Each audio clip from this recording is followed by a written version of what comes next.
नमस्कार फिजियोज़ violet MCQ classes में आपका स्वागत है। आज हम फिजियोज़ एमसीक्यू प्रैक्टिस सेट 13 करेंगे, जो कि आने वाले एग्ज़ाम के लिए काफ़ी इम्पोर्टेंट हैं। यदि आप किसी एग्ज़ाम की तैयारी कर रहे हो तो ये प्रैक्टिस सेट आपके लिए काफ़ी इम्पोर्टेंट है। इस प्रैक्टिस सेट में जो पूछे गए प्रश्न हैं ऐसे ही आपकी परीक्षा में पूछे जाएंगे। So question number 1, which date celebrate World Leprosy Day? Option A, 30 January. B, every year on the last Sunday of January. C, 6 June. D, 8 August. So answer here is World Leprosy Day. ठीक है, तो world जो leprosy day है वो celebrate किया जाता है every year on the last Sunday of January का जो लास्ट संडे होता है उसको सेलिब्रेट करते हैं। अगर आपके क्वेश्चन में वर्ल्ड लेप्रेसी डे आ जाता है तो ठीक है। वर्ल्ड की अगर बात करते हैं तो every year on the last Sunday of January, और अगर leprosy day celebrate leprosy day celebrate in India, ठीक है। और अगर यहाँ पर आपसे इंडिया की जो भारत है, भारत देश में जो लेप्रेसी डे है ये कब सेलिब्रेट किया जाता है, वो किया जाता है आपका 30 जनवरी को, ठीक है। तो ये दोनों ही आपको याद रखने हैं, दोनों से ही आपसे क्वेश्चन पूछे जा सकते हैं। क्वेश्चन नंबर 2 है the basic test to determine the degree and type of hearing loss is, ठीक है। Option A audiometry, B anthropometry, C spirometry, D goniometry. So answer here is anthropometry, ठीक है।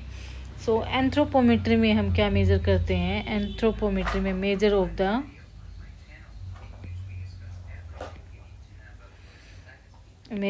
The physical features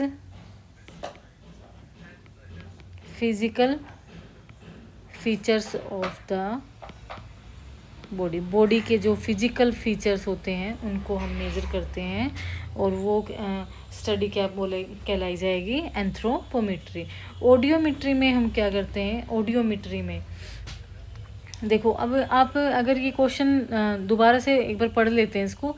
the basic test to determine the degree and type of hearing loss, ठीक है। तो आपको लगेगा कि एकदम आप जब एग्ज़ाम में होंगे तब ऐसा लगेगा कि इसका आंसर जो है ये ऑडियोमेट्री है, ठीक है। बट इसका आंसर ऑडियोमेट्री नहीं है, इसका आंसर है एंथ्रोपोमेट्री। क्योंकि हियरिंग लॉस किस वजह से होगा? देखो, हियरिंग लॉस जो हमारी टिम्पैनिक मेम्ब्रेन है, मसल्स हैं, जो 3 बोन हैं ईयर्स में, उनका जो फिजिकल फीचर्स अगर डिक्रीज़ हो जाता है या फिर इंक्रीज़ हो जाता है, उससे ये प्रॉब्लम हो सकती है, ठीक है।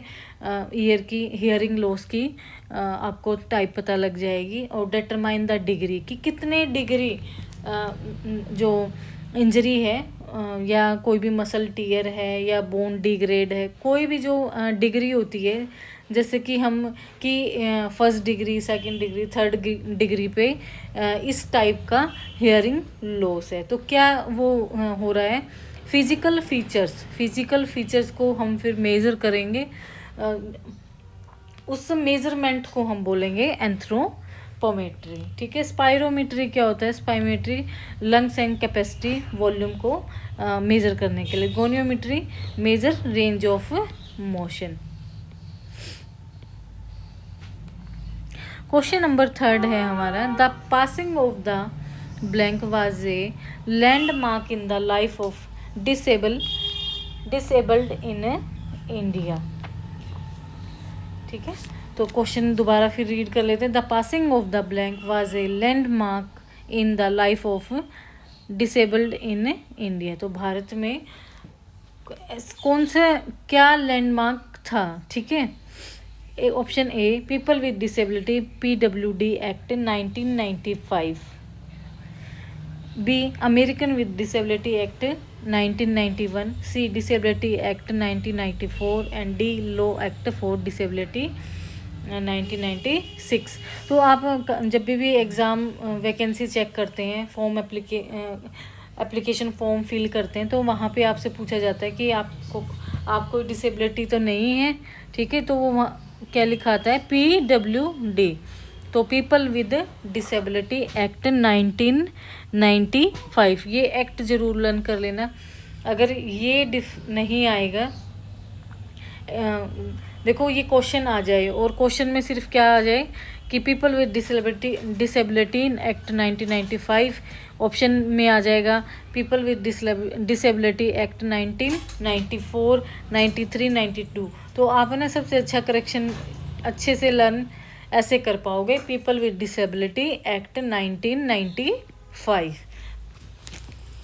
फिर एग्जामिनर कैसे भी आपसे क्वेश्चन पूछेगा वो आप इजी तरीके से करेक्ट कर पाएंगे। क्वेश्चन नंबर 5 है, all of the following factors are responsible for impaired balance in elderly except A decrease reaction time, B increase postal sway, C loss of proprioception, D thickening of ear drum.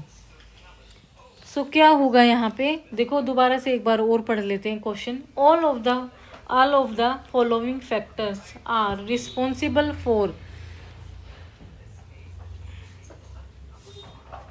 वो कौन सा factor है जो responsible है किसके लिए, impaired balance in elderly except, ठीक है। रिस्पॉन्सिबल पहले देख लेना कि कौन कौन से होते हैं, आपको कौन सा फैक्टर है जो रिस्पॉन्सिबल नहीं है इम्पेयर्ड बैलेंस इन एल्डरली, ठीक है।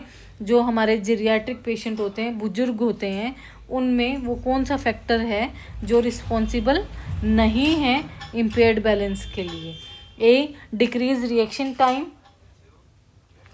B increase postal sway, C loss of proprioception, D thickening of eardrum, ठीक है। तो देखो जो answer here is A decrease reaction time, क्या है, एक फैक्टर नहीं है इम्पेयर्ड बैलेंस इन एल्डरली, ठीक है। तो देखो इंक्रीज पोस्टल स्वे, loss of proprioception and thickening of ear drum. अगर ईयर ड्रम पे थिकनिंग हो जाएगी तो क्या होएगा, जो एल्डरली पर्सन है उनका जो बैलेंस है वो डिस्टर्ब हो जाएगा, ठीक है, बैलेंस डिस्टर्ब हो जाएगा। लॉस ऑफ प्रोप्रियोसेप्शन, ठीक है, अगर लॉस हो जाते हैं प्रोप्रियोसेप्शन तभी भी हैं जो हमारे जॉइंट्स हैं वो कोऑर्डिनेट नहीं कर पाते। इंक्रीज अगर पोस्टल स्वे हो जाता है वो भी क्या करता है, वो इम्पेयर्ड बैलेंस फैक्टर रिस्पॉन्सिबल करता है, ठीक है। तो जो डिक्रीज रिएक्शन टाइम है वही हमारा क्या है, फैक्टर्स नहीं है।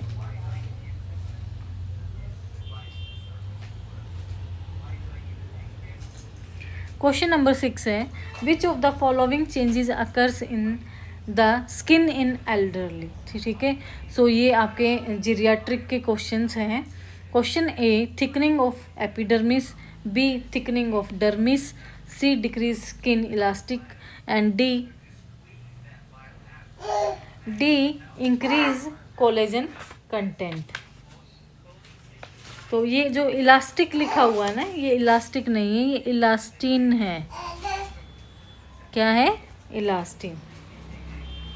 देखो जो रूखी रूखी स्किन हो जाती है, और जब आप कई बार हमारे घर में जो बुजुर्ग होते हैं उनके आप हाथ पे स्किन को ऐसे पकड़ के देखोगे, होल्ड करके देखोगे, तो वो कितने आपको ऐसा लगेगा कि पता नहीं किस टाइप की उनकी स्किन में क्या हो जाता है कि जो मूवमेंट होती है ना, स्किन की जो मूवमेंट होती है वो ना एकदम सी रुक सी जाती है, ठीक है, थोड़ी देर तक स्टेबल रहेगी। क्यों, क्योंकि अगर उसके अंदर इलास्टिसिटी प्रेजेंट होती तो वो एकदम अपने पोजीशन पे आ जाती। But decrease in skin elastin, तो जो स्किन के अंदर इलास्टिन होता है वो डिक्रीज हो जाता है, जिसकी वजह से जो एल्डरली पीपल्स हैं उनकी स्किन में ये चेंजेस आपको देखने को मिलेंगे। देखो एपिडर्मिस जो है हमारी स्किन से एक क्वेश्चन जरूर आ जाता है, स्किन हो गया, बर्न हो गया, ठीक है। थिकनिंग ऑफ एपिडर्मिस, तो एपिडर्मिस क्या कौन सी लेयर है? सबसे पहले तो है आउटर मोस्ट लेयर है। कौन सी लेयर है? Outer most layer with ageing, ठीक है। एपिडर्मिस जो लेयर है ये हमारी थीनर लेयर है, मीन्स थीनर लेयर, पतली लेयर है, ठीक है। और स्लो रेट है इसका, स्लोवर रेट। डर्मिस जो है ये क्या है? हमारी इनर लेयर है। क्या है? इनर लेयर है। एपिडर्मिस थिनर है और ये थीकर है with connective tissue, with connective tissues. कौन कौन से कनेक्टिव टिश्यूज हैं? कोलेजन, इलास्टिन एंड प्रोटियोग्लाइकन्स, ठीक है। तो जब इलास्टिन कम हो जाता है, इलास्टिन की जो अमाउंट है वो कम हो जाती है, तब आपको एल्डरली पीपल की स्किन में चेंजेस दिखाई देंगे। अब इसमें देख लेते हैं कि जो ये हमारे कनेक्टिव टिश्यू होते हैं ये हमारी स्किन में क्या प्रोवाइड कराते हैं, ठीक है। तो ये प्रोवाइड कराते हैं strength and resilience and its ability to retain water.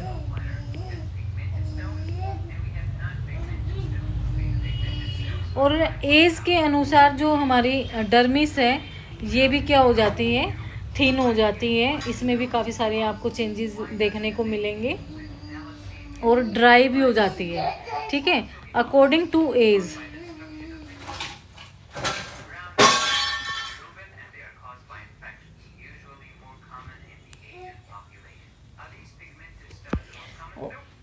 अब हमारी स्किन को हाइड्रेट कौन रखता है, ठीक है। हाइड्रेट कौन रखता है हमारी स्किन को? तो हमारी स्किन को हाइड्रेट रखता है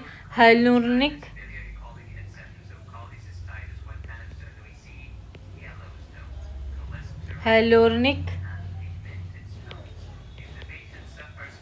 acid and elastin.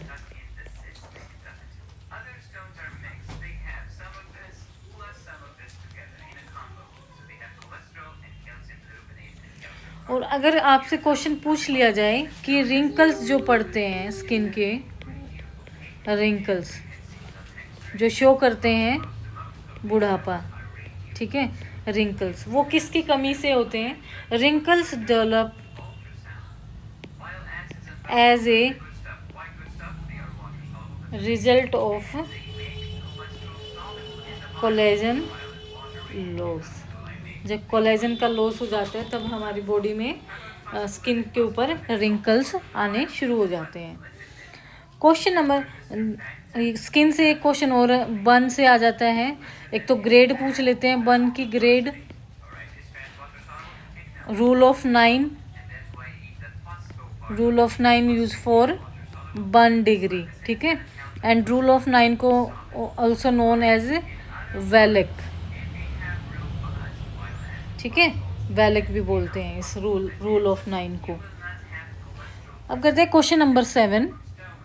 Which of the following test is use to assess the flexibility of upper limb in geriatric population? So which of the following test, वो कौन सा टेस्ट है जो यूज करते हैं assess the flexibility of upper limb in geriatric population? देखो अब हमारे पास कोई भी एक जीरियाट्रिक पेशेंट आता है, ठीक है, उस जीरियाट्रिक पॉपुलेशन में अगर उनकी फ्लेक्सिबिलिटी चेक करनी है अपर लिम की, तो कौन सा टेस्ट हम यूज़ करेंगे? Option A back stretch test, B chair sit and reach test, C chair stand test, D functional reach test. So answer here is back scratch test. तो बैक स्ट्रेच इसको योगा में बोलते हैं गोमुख आसन, गोमुख आसन। तो बैक स्ट्रेच टेस्ट कैसा ऐसा होता है? ये हमारा ये एक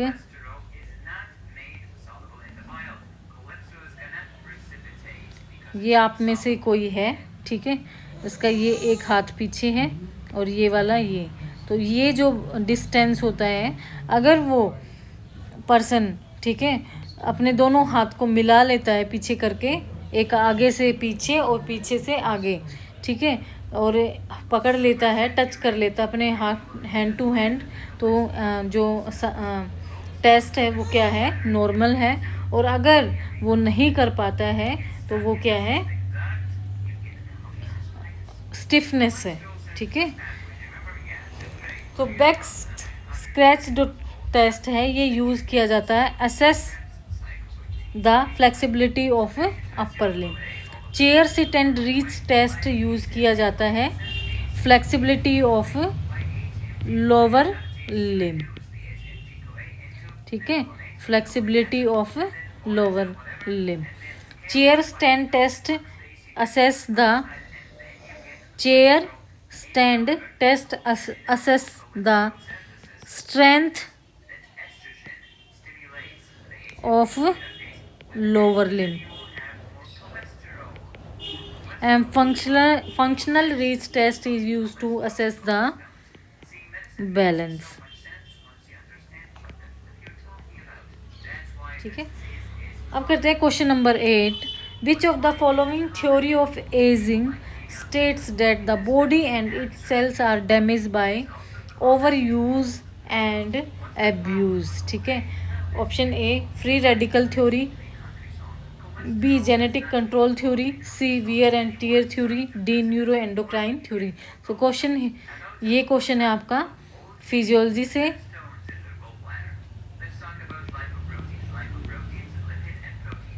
सो answer here is free radical theory. So free radical theory क्या है? ये इसमें बॉडी कंटेन्स फ्री रेडिकल्स, ठीक है, जो हमारी बॉडी है ये क्या कंटेन करेगी? फ्री रेडिकल कंटेन करेगी। और जो ये फ्री रेडिकल्स होते हैं ये एक्स्ट्रा नेगेटिव चार्ज होते हैं, ठीक है। क्या होते हैं? Free radical has an extra negative charge.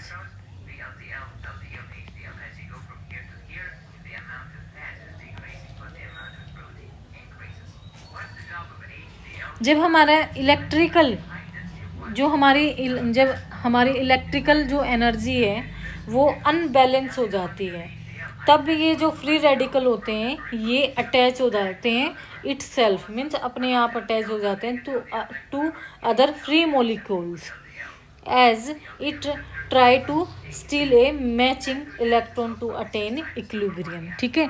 तो जो इक्विलिब्रियम होता है हमारा,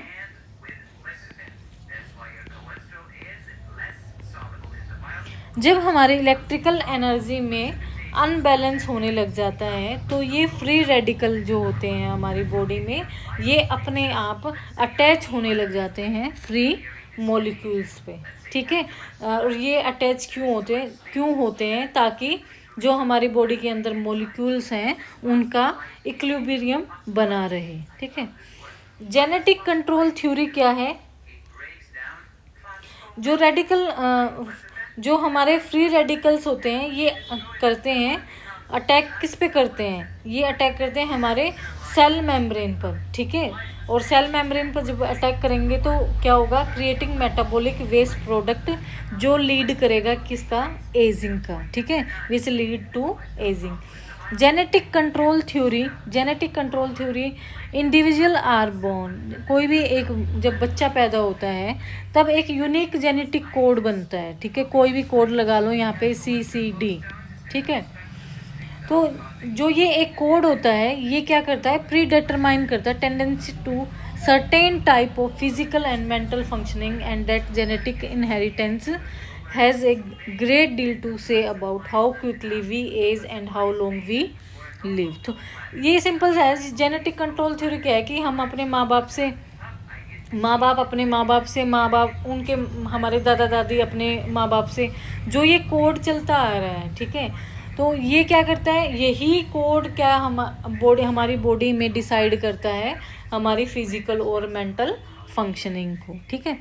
वियर एंड टीयर थ्योरी क्या होगी, वियर और tear theory ageing states,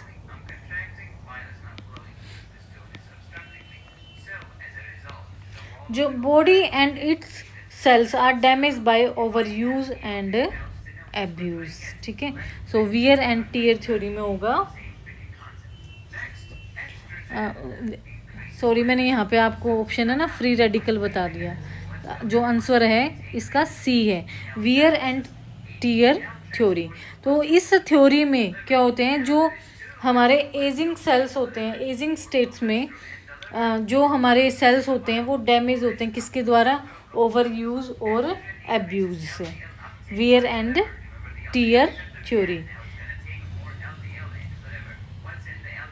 neuro endocrine theory क्या है, neuroendocrine theory states that ageing is associated with decrease production of hormone, amino acids, peptides, monoamines and enzymes in humans. तो ये काम है neuroendocrine theory, ठीक है। तो neuro endocrine theory का क्या वर्क है, states that ageing is associated with decrease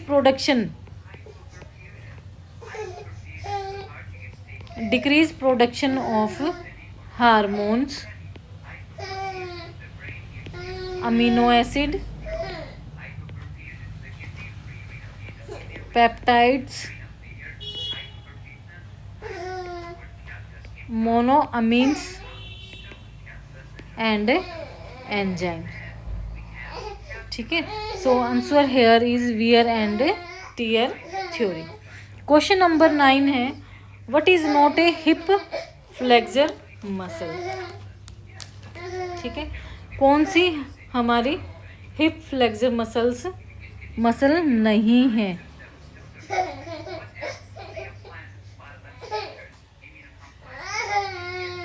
option A iliopsoas, B gracilis, C adductor magnus, D rectus femoris. So answer here is adductor magnus, ठीक है। तो adductor Magnus क्या है, अडक्टर मैग्नस यहाँ पे हिप एक्सटेंसर मसल है, और iliopsoas, gracilis and rectus femoris हमारी हिप फ्लेक्सर मसल्स है। क्वेश्चन नंबर 10 है, which is not a hip abductor, option A gluteus medius, B gluteus minimus, C long head of biceps femoris, D piriformis.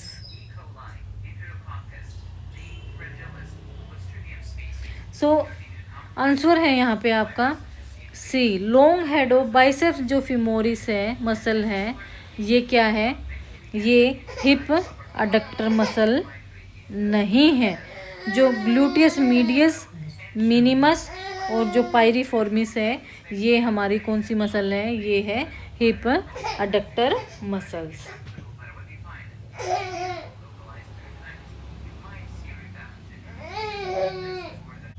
Question number 4. In older person, increased kyphosis is a result of A. Increased thoracic flexibility, B. Increased stiffness of costovertebral joint, C. Decreased compliance of lungs, D. Decreased number of pulmonary capillaries।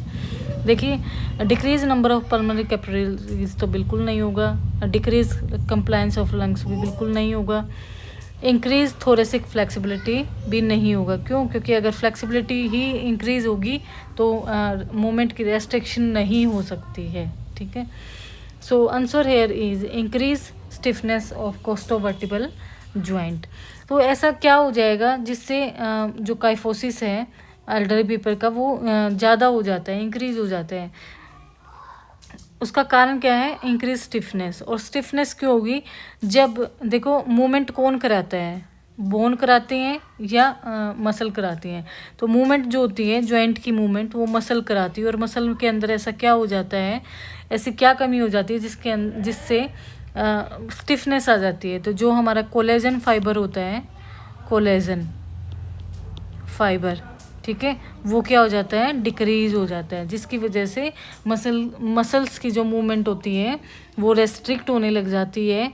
और muscle जब restrict movement नहीं करेगी तो जो joint है कोस्टोवर्टिबल joint वो stiff हो जाएंगे। स्टिफ होने के कारण कोई भी डिफॉर्मिटी है वो इंक्रीज हो जाएगी, बढ़ जाएगी। Number 11, which muscle is N internal rotator of the hip? Option A, obturator internus, B, semitendinosus, C, quadratus femoris, D, superior gemellus. So answer here is, हमें क्या बताना है इसमें? Internal rotator of the hip, hip को में जो internal rotation होती है, ठीक है, देखो हिप में इंटरनल रोटेशन कौन सी होगी? जब हमारा फुट बाहर की ओर होगा वो होगी हमारी इंटरनल रोटेशन, और जब हमारा फुट अंदर होगा वो होगी हमारी एक्सटर्नल रोटेशन। क्या होगी? External rotation on standing position, ठीक है, ऑन स्टैंडिंग। जब हम स्टैंडिंग पोजीशन में फुट को बाहर की ओर निकालेंगे, this is internal rotation, hip internal rotation, और जब अंदर की ओर करेंगे ये हमारी एक्सटर्नल रोटेशन। और जब हम सिटिंग पोजीशन में होंगे, क्या होंगे? सिटिंग पोजीशन में, तब हम फुट को बाहर की ओर निकालेंगे तो हमारी होगी एक्सटर्नल, और फुट को जब हम अंदर की ओर करेंगे वो होगी हमारी इंटरनल, ठीक है। तो इस जो ये मूवमेंट है इसमें आपको कंफ्यूज नहीं होना है। सो आंसर क्या है हमारा यहाँ पे? Option A obturator internus, B semitendinosus, D C quadratus femoris, D superior गैमिलस।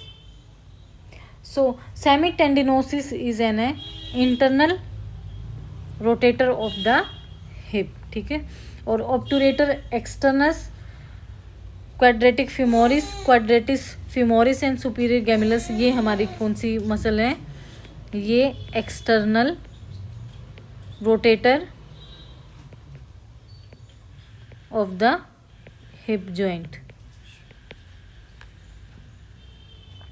Question number 12 है, which muscle is an external rotator of the hip, ठीक है।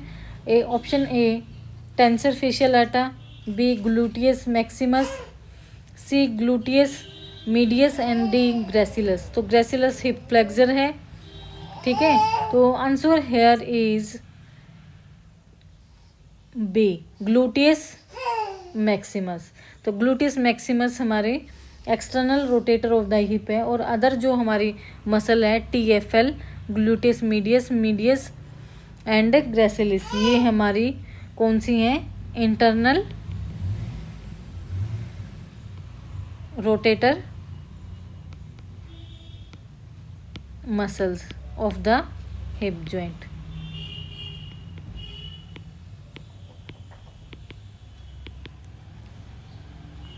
Question number 13, what is the function of the iliofemoral ligament? देखो सबसे पहले तो इलियो जो femoral ligament है ये हमारा स्ट्रोंगेस्ट लिगामेंट है।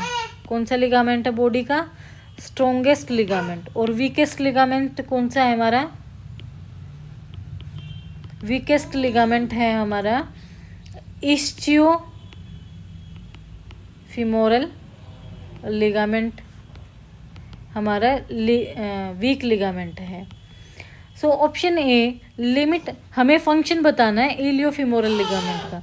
Limit extension abduction and external rotation of the hip.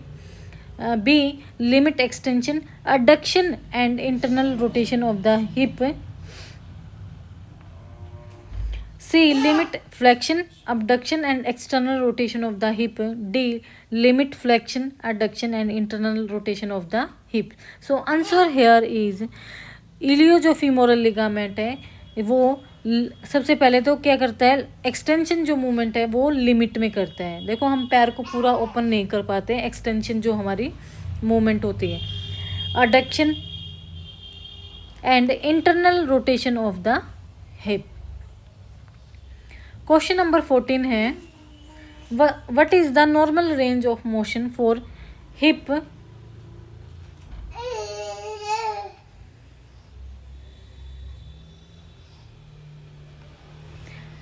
Hip joint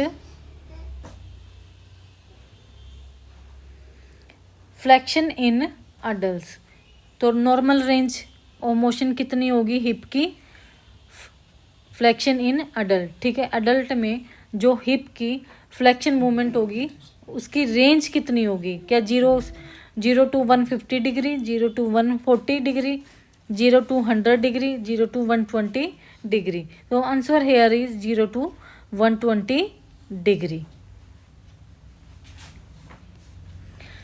question number 15 है, which of the following is not a joint of the pelvic girdle. ठीक है, ये चीज़ें आपको देखनी है अपने एग्जाम में, नोट करेक्ट। ठीक है, तो विच of the following is not a joint of the pelvic girdle, तो किस में नहीं है पेल्विक गर्डल, क्या फीमोरो एसिटाबुलर, फीमर और एसिटाबुलर मीन्स फीमर हो गया प्लस एसिटाबुलम हो गया, तो ये कौन सा ज्वाइंट है, ये हमारा पेल्विक गर्डल ही है।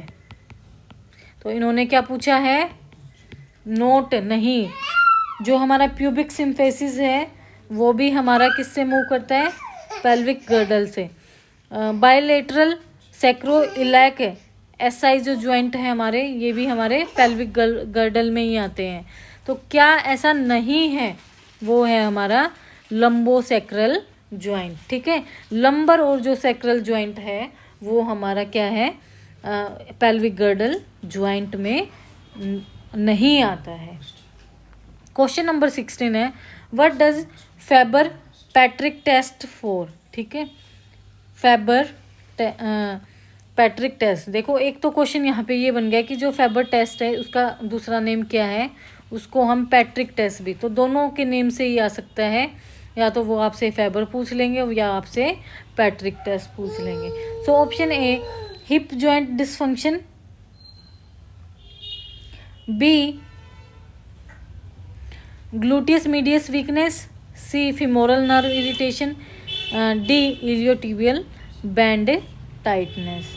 So answer here is hip joint dysfunction. ठीक है, जब हिप जॉइंट की डिसफंक्शन होती है तब हम फेबर और पैट्रिक टेस्ट यूज करते हैं। Question number 17, what is the test to check for contraction of the iliotibial band. ठीक है, तो जो हमारा आईटी बैंड है, और ये आईटी बैंड किससे अटैच होता है, टीएफएल से, टेंसर फेशिया लाटा से। तो हम इस बैंड की कॉन्ट्रैक्शन को कौन से टेस्ट से चेक करेंगे, Thomson test, B painful arc test, C Ober test and D Yergason test. तो answer here is Thomson test. तो थॉमसन टेस्ट से हम क्या चेक करेंगे, आईटी बैंड की को असेस करेंगे। ठीक है, और आईटी बैंड ये जो टेस्ट है ये क्यों किया जाएगा, ये चेक किया जाएगा आपका हिप फ्लेक्शन कॉन्ट्रैक्चर को चेक करने के लिए किया जाएगा। अब करते हैं पेनफुल आर्क सिंड्रोम टेस्ट। तो पेनफुल आर्क यूज किया जाएगा आपका impingement of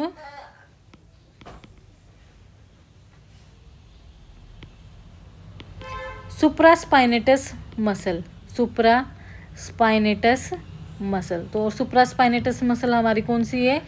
rotator cuff muscles हैं, ठीक है। कौन सी है? Rotator cuff muscles. सुप्रास्पाइनेटस होगी एक, तो ये आ जाता है क्वेश्चन। इंफ्रास्पाइनेटस थर्ड है, टीरीज माइनर एंड सब स्कैपुलरीज, सब स्कैपुलरीज। ये हमारी जो 4 मसल हैं ये हमारी RCT मसल है, रोटेटर कफ टीयर मसल है। और अक्सर जब test, so Ober test use for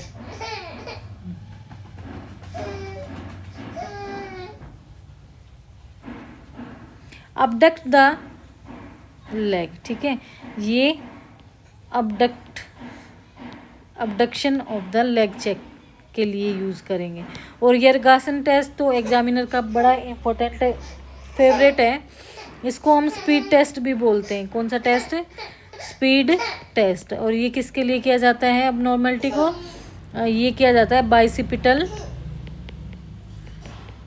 tendonitis के लिए। कहते हैं question number 8, what are the sign of a positive Trendelenburg test? Option A, when the pelvis on the unsupported side stay the same height. B, when the place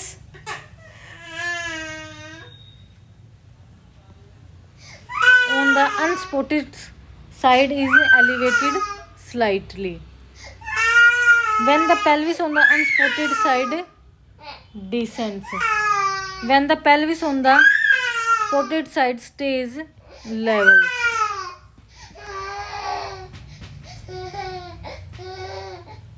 ये क्यों पकड़ रहा है? खेल लिया।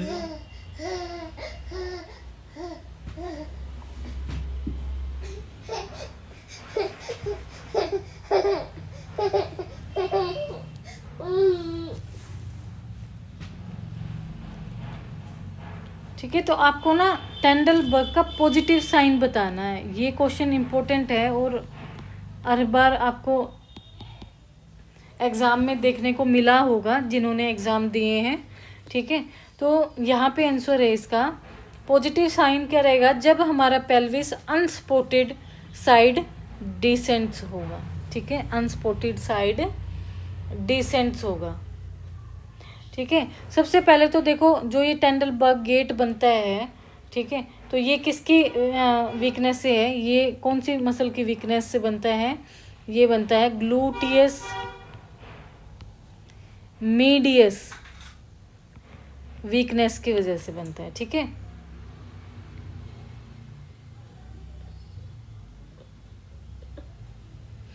तो हम क्या चेक करते हैं इसमें? ग्लूटियस मीडियस मसल की स्ट्रेंथ चेक करते हैं, ठीक है। तो पॉजिटिव कैसे होगा? एग्जांपल ले लेते हैं, डिसेंट्स, ठीक है, अनस्पोटेड साइड डिसेंट। जैसे कि ये पेल्विक है हमारा। In how do you measure for leg length discrepancy? Option A, anterior superior leg spine to lateral malleolus. B, posterior superior iliac spine of medial malleolus.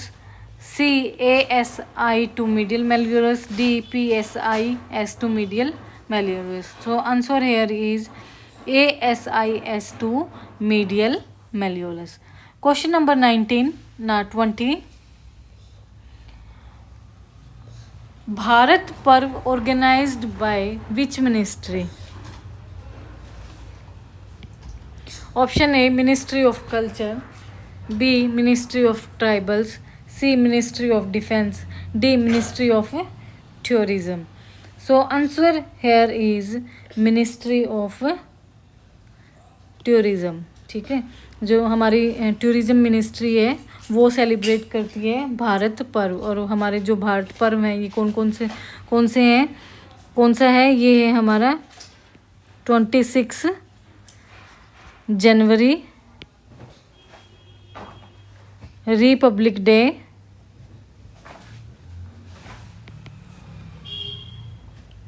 Of India.